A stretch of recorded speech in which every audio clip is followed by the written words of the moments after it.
8 ఆలయాలకి ఆదేశాలు ఇచ్చాను ఈ ఒక్క సంవత్సరంలోనే. దానికి అయ్యే ఖర్చు 772 కోట్ల రూపాయలు. దేవాదాయ శాఖ ఆలయాల పునర్నిర్మాణ కార్యక్రమంలో ముందుకు వెళుతుంది అని చెప్పి ఈ రాష్ట్రంలో మీకు తెలియజేస్తాను. 5523 ధూపదీప నైవేద్యాలకి ఇవాళ మేము 10,000 రూపాయల లెక్కన మేము ఇస్తూ వస్తుంటే దానికి అయ్యే ఖర్చు 66,27,00,000 రూపాయలు అవుతుంది. ఇవాళ శ్రీకాకుళం జిల్లాతో పాటు శ్రీకాకుళం నియోజకవర్గాన్ని ఇవాళ మీకు ముందు చెప్పాలి. దాదాపుగా ధూపదీప నైవేద్యాల్లో ఇప్పుడు కొత్తగా ఇచ్చినవి 5, ఇంకా మన పునర్నిర్మాణ కార్యక్రమాల్లో 3 ఉన్నాయి. 5 కోట్ల రూపాయలు మంజూరు చేయడం జరిగింది. వీటన్నిటికి కూడా నిధులు తయారు చేశాము.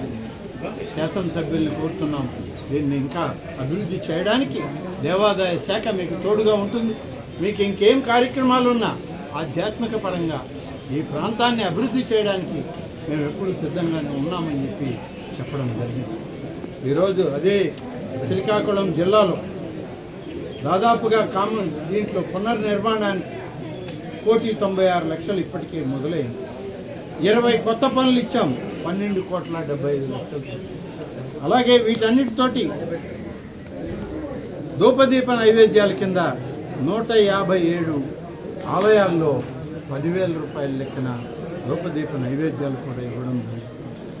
సుపరిపాలన కార్యక్రమం మీ అందరికీ తెలుసు, మీకు కూడా చెప్పాలి, మేము కూడా ప్రజల ముందు పెట్టాలి. అందుకే ఇవాళ మేము అందరం వచ్చింది.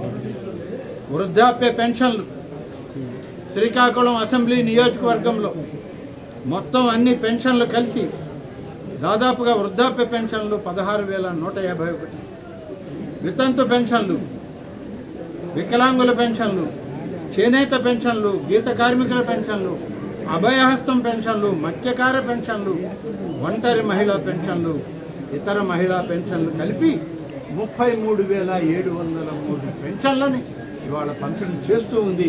1వ తారీఖు వచ్చేవారు ప్రతి నెల ఇచ్చేటువంటి మొత్తం దాదాపుగా 14,20,55,000 రూపాయలు.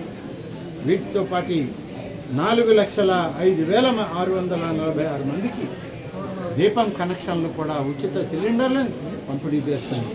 తల్లికి వందనం కింద 45,805 మంది బిడ్డలకు 59,54,65,65,000 రూపాయలు జమ చేయడం జరిగింది.